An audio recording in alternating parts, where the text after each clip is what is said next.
uma vez aqui com vocês, professor Marco Túlio, com fundamentos de vibrações mecânicas. Vibrações forçadas harmonicamente em sistemas com um grau de liberdade. Hoje resolveremos a equação diferencial do movimento para sistemas forçados utilizando a abordagem trigonométrica. Bom, vamos começar aqui dizendo o seguinte, que existem três vias para a gente resolver a equação diferencial do movimento para sistema forçado, que é a via trigonométrica, fasorial e a da álgebra complexa. Então hoje a gente vai tratar aqui da abordagem trigonométrica. Então vamos lá. Então já com conhecimento da equação do sistema, equação diferencial do movimento, já a partir dela, que a equação tem essa cara, tem uma equação aqui, o sistema com a força em função do tempo, que é a força de excitação, que eu posso assumir que sendo uma força, uma magnitude multiplicada por uma função harmônica. Poderia ter sido colocado seno aqui ou cosseno, a gente optou por cosseno. Então a gente assume a resposta, né, porque a equação diferencial, a gente assume uma resposta. A gente vai assumir que a resposta para esse sistema é um x, é o deslocamento, vai ser uma magnitude x maiúsculo, vezes um cosseno de ômega t menos φ. Onde φ, gente, eu já adianto, que é uma fase entre a resposta do sistema, que é essa própria resposta, e a excitação. Então tem uma diferença, um ângulo entre elas aí. Tá? Então eu estou assumindo essa resposta e as derivadas estão aqui colocadas, x ponto e x2 pontos. Então qual que é o próximo passo aqui? Eu vou pegar essas três respostas assumidas aqui, a resposta assumida e suas derivadas, e substituir aqui nessa equação. Vou substituir aqui nessa equação. Então vai ficar com essa cara aí. Substituir esse bonde, essa coleção de informações aqui nessa equação. Então está substituído, então a gente vai agrupar os termos em comum aí para resolver esse problema. Então a gente agrupou os termos em cosseno e os termos em seno. Então a gente tem termo de cosseno de um lado e cosseno do segundo membro, tem de seno de um primeiro membro, mas não tem de seno do segundo membro. Então a gente vai igualar os coeficientes de cada cosseno aqui. Primeiro a gente vai desmembrar utilizando as identidades trigonométricas, né? Seno A, cosseno B, aquela história toda lá. E a gente pega e desmembra, expande e vai fazendo a distribuição. Quem tiver com dúvida, voltem o vídeo, a gente pausa, que está muito passo a passo aqui. Normalmente vocês não vão encontrar isso nos livros assim mastigado, não. Tá aí, certo? Então, está distribuído. Então a gente vai agrupar os termos em cosseno de ômega t e seno de ômega t, perdão. Então eu agrupei todos os termos em cosseno de ômega t, tá aqui, e os termos em seno de ômega t. Então agora eu vou igualar o que é cosseno de ômega t de um primeiro membro com o do segundo. E a mesma coisa eu vou fazer com o seno, igualar o cosseno, o coeficiente de seno do primeiro membro e segundo membro.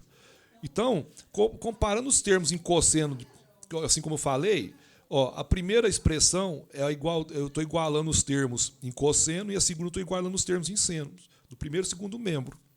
Então eu vou resolver separadamente. O que está mais fácil de fazer aí é a gente atacar a segunda expressão.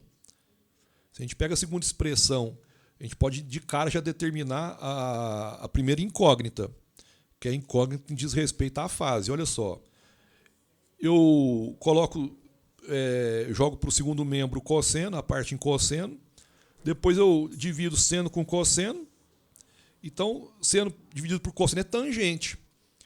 Então a minha fase vai ser arco cuja tangente vale essa grandeza aqui, C ômega dividido por K menos M ômega ao quadrado.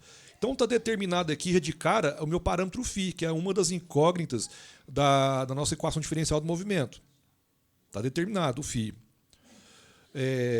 Agora eu quero determinar a magnitude de x.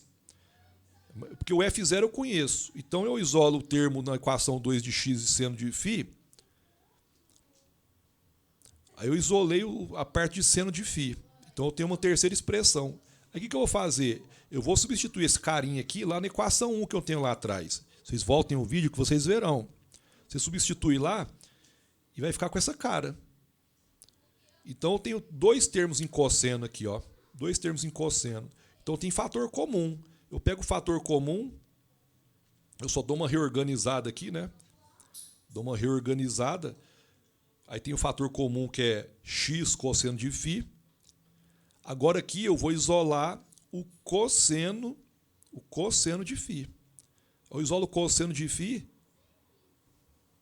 Eu isolo o cosseno de φ. Aqui eu já tenho seno de φ. Aí eu volto com esse cosseno de φ para na expressão 3 aqui, ó. Aí eu determino completamente quem que é o meu seno de φ? O seno de φ. Tá certo? Então o seno de φ está determinado aí. Agora é só usar a lei fundamental da trigonometria, né? Para seno e cosseno. Eu sei que o seno ao quadrado de um ângulo mais cosseno ao quadrado de um ângulo é igual a 1. Como eu tenho seno e cosseno, ó, seno aqui e cosseno aqui. Então eu uso essa expressão aqui. Se eu uso isso, olha aí. Agora é continha de padaria, né? Só tomar cuidado, senão conta de padaria também a gente erra. Fazendo de forma adequada aí, né, bem calmamente, a gente vai desenvolve mais um passo. Então a gente quer isolar x, que é o nosso objetivo agora. Se a gente isola x, olha como é que fica. X é igual a F0 dividido por raiz de K menos M ômega ao quadrado mais C ômega ao quadrado. Então isso aqui está a expressão cheia, né, com as expressões todas com unidade. Então esse x tem unidade, obviamente. Certo? Então agora eu quero dimensionalizar isso aí. Então eu faço manobras matemáticas para fazer isso aí. No caso eu vou dividir,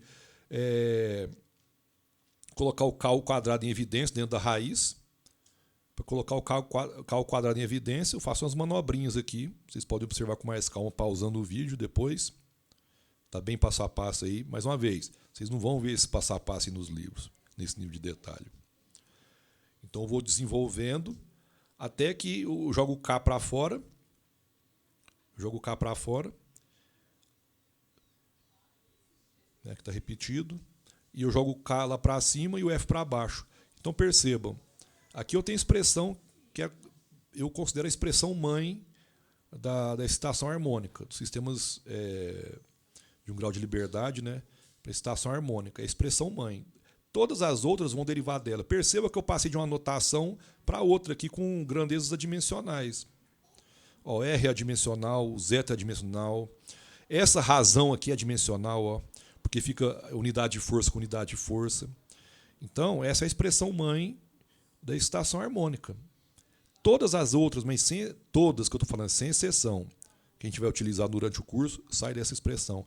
Então vocês vão poder comparar a via trigonométrica, a via complexa e a via fasorial, as três chegando exatamente no mesmo resultado. Tá? Então, a mesma coisa a gente faz com a fase, né? A gente faz umas manobrinhas aqui para chegar numa expressão já adimensionalizada aqui, ó. Então vocês podem comparar, peguem os outros vídeos lá, vocês vão ver. Tá certo? Então tem a definição aqui, né? Esse R é a razão de frequências, ômega sobre ômega n é uma definição, e o zeta é o fator de amortecimento. Muitos livros colocam que si, viu, gente? Bom, então a gente precisa plotar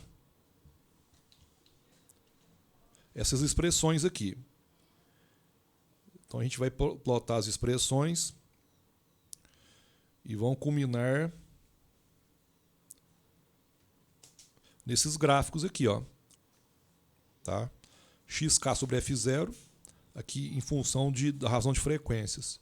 Aqui eu tenho o gráfico do fator de amplificação, porque isso aqui é um fator de amplificação, e o gráfico da fase.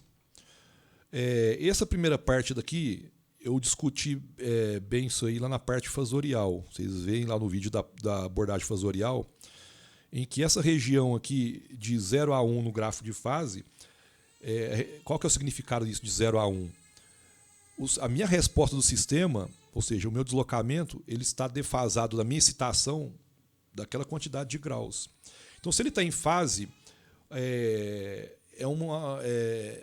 a informação que está por trás disso é que as minhas amplitudes estão crescendo quando a resposta está em fase com a excitação. Ela está indo junto com a excitação. A partir de R maior que 1, a gente chama de uma região de oposição de fase, ou seja, a minha resposta em oposição de fase com a minha excitação, você está contrariando, então está dando um jeito de frear aquele sistema. Então isso é representado aqui, ó. De 0 a 1, as minhas amplitudes crescem e a partir de 1 minhas amplitudes diminuem. Então esse é o significado da fase, né? E vai ficar muito claro isso lá na abordagem fasorial, porque como é uma coisa geométrica, vetorial, fica muito fácil de ver, tá? Então todas as curvas nascem de 1. Vocês percebam que tem a curva aqui para vários zetas, ou seja, fator de amortecimento. Então vai amassando a curva aqui à medida que vai aumentando o fator de amortecimento. E todas elas convergem para 0, né? Quando o R começa a crescer muito. Tá bom? A gente vai tratar todos esses conceitos com mais calma em exercício, gente. Fiquem tranquilos. A gente vai utilizar muito esses diagramas, essas figuras, esses gráficos, essas informações para resolver problema, exercício. Porque só a prática que leva à perfeição. Isso aqui é um primeiro momento de exposição, mas a gente só vai ficar bom se puser a mão. Né? Só tirando foto, vendo, tendo material ou vídeo, é um suporte pedagógico, mas não substitui a prática. Tá? Sinto dizer, mas essa é a realidade. Não substitui a prática. E a gente vai discutir alguns exercícios clássicos, eu vou passar para vocês em outros vídeos, e eu espero que vocês assistam para a gente consolidar e a gente crescer junto no conhecimento de mecânica aplicado, né, especificamente em vibrações mecânicas. Tá certo? Então, só para finalizar, né, o 1 aqui é uma região que a gente chama de ressonância, por definição. Né? Então, quando o ômega é igual a ômega n, a gente tem uma condição de ressonância que a gente vai discutir muito detalhadamente lá na abordagem fasorial. Só finalizando, né, eu achei que tivesse acabado, mas não tem problema não. Né? À medida que eu vou acrescentando amortecimento aqui, o pico vai se deslocando para a esquerda. Tá? Interessante esse comportamento. Bom, agora acabou mesmo. Espero que vocês tenham gostado do vídeo. Compartilhem, inscrevam-se no canal. Vamos fazer esse material chegar a mais pessoas, colegas. A gente sabe que muitas das vezes vibrações mecânicas é um tema espinhoso na maioria das instituições, e de fato é. Mas assim, nada impossível, né? Com estudo, prática, a gente consegue aprender isso aí. Muito obrigado, grande abraço.